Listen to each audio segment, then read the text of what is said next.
everybody, so here we are today in the amazing VR village at SIGGRAPH, and I'm hanging out with my old buddy Boo. It's been a long, long time. It's been so long. So, how is life? What have you been up to? You're at the mill, killing it. You know, yeah, it's been crazy. Like last time we ran into each other, I was mostly focused still on VFX and CG. Of course, as we all were. As we all were, and you know, that's what the mill's been known for 27 years. And then in the last, I don't know, probably 3 or 4 years, I've been focused on everything that isn't 16:9 linear content. Okay. So as you know, anything that is at this point VR, AR, experiential, virtual, and physical experiences.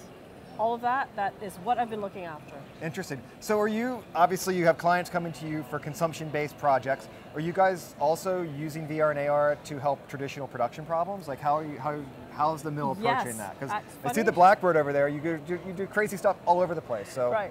What are you doing with that? Yes, so I mean, you know, it's beyond like just having VR as a platform to you know, deliver final content, we use it as well as production tool to do previs within, storyboarding, all of that. We actually use it as a way for clients to also understand a larger physical installation. Okay. Because you know, it's hard to visualize if you're just like doing it as a CG scene, playing a movie. You don't really know the scale of things unless you actually put on a headset. So sometimes for projects that need a more architectural bent, okay, like a giant space like this, we'll put people in a VR environment so that they actually understand the scale of the space that they will be inhabiting. Okay. The other thing is that we've actually been looking at game engines for production. So like last night, we won real-time live here at SIGGRAPH. Nice, yes, way to go. That's right. And for that, we basically came up with a production workflow that has AR for on-set. So as I don't know if you're going to see over there, we have the Mill Blackbird, which is this configurable car that we used to shoot on canyon roads. And we also have this tool called Mill Cyclops that basically lets you take frame-based, real-world lighting conditions to light virtual objects accurately, on location, frame accurate. Oh, that's interesting. Almost kind of like what AR Kit's doing, right? Yes, like exactly. Yeah, that's awesome. But as a production tool. So, fascinating. So we're using basically, you know, we're using game engines for that. We also use game engines to deliver configurable films now, so that our post is real time. Oh, wow. So yeah, we're rendering and we're compositing in real time out of game engine. Wow, okay. Yeah. So changing the world. Yes. Little pieces at a time. very small little steps. So cool. So, you know, you've got great CG artists there. How are they just transitioning over to VR and AR, or are you bringing in experts? Like, how are you finding the staff to solve these problems? Right.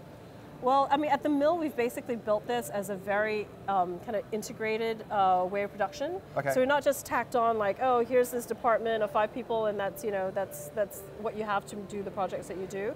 We're basically looking at this as a way of basically adding on to what the mill already do. Okay. So while we have brought on like some key experts, you know, whether it is in game logic, you know, or with specific packages. We have done a lot of cross-training from CG. Okay.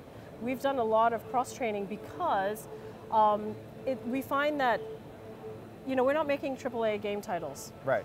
We're basically adding another layer of interactivity and storytelling to what we do already.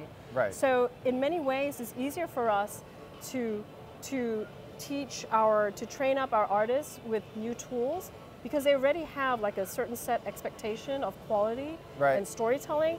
That is actually very hard to train up, but these guys have come up the whole way, and our directors and our producers as well, and they all know already from traditional animation and storytelling and live action visual effects, they already know what needs to happen. Okay, so they've got the eye. They have the eye, exactly, and to teach them where a few new buttons are and to add some interactivity to it is actually the easier thing to do. Interesting. Yeah. So what are you guys showing at the show at SIGGRAPH?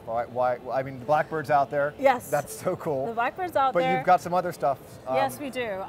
So there are, well, there's the Blackbird, but also the Human Race Project that we put into real-time live, and it was in the Computer Animation Festival also. Oh, cool.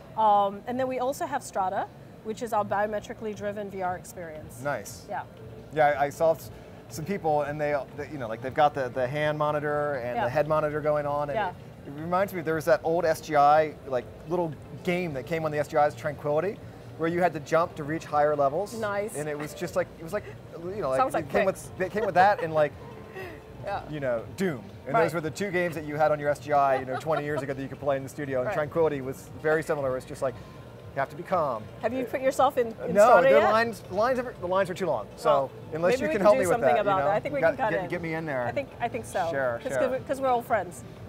Exactly. So have you seen, what's impressed you? I mean, have you had a chance to walk the floor and see anything stand out to you? I have to say, like, there are some common themes that I'm seeing, which I'm sure anybody who's been here for like more than 5 minutes is going to see, and that it's kind of identifying certain areas that, you know, we need to keep abreast of and work in and follow through and meet actually people who are showing this kind of good work here. Right. And like the themes I'm seeing are haptics.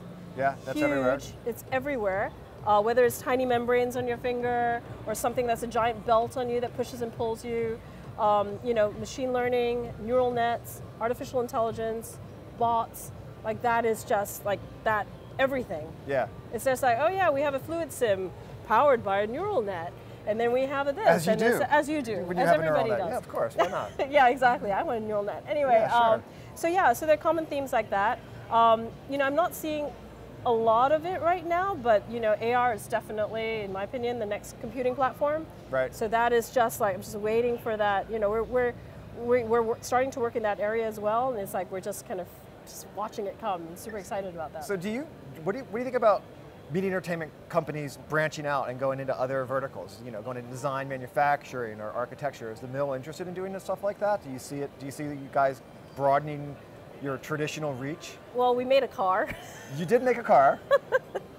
Which is, yes, it was just like, we made a car. So yes, I think so, and I think that, you know, in this new age of, like, you can't make art or do creative without technology now, really. Okay. You know, you could, but you know, the type of art and creative that we want to do is so tightly infused with technology. So I think that is actually a natural part of that is, well, then what about a product? Right. You know, so I think, yes, it's definitely something we're interested in. Awesome. Well, thank you so much for taking the time to hang out with us and answer a few of our questions. Pleasure. And congratulations on all your success and all the mill's success. Thank you. Cheers, everybody. Okay.